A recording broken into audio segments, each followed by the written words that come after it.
And then they put me in a special unit and started torturing me. I keep this part quiet. I never told the story. It would ruin what happened in Fear of 13. It's now out on Netflix.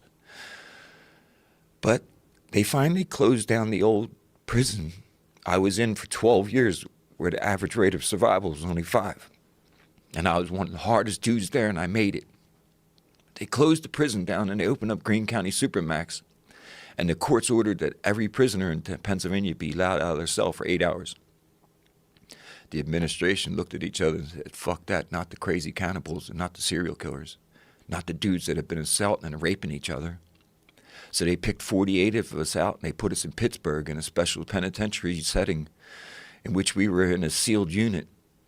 And they put all these guards in there that weren't allowed to touch other prisoners because they were so violent, and told them, we're giving you the craziest of the crazy. You know, Buffalo Bill from Silence of the Lamb was a real man, right? His name was Gary Heidnick. He abducted black women in Philadelphia and put them in a pit under his house and fed one of them to the other survivors because he was building a master race.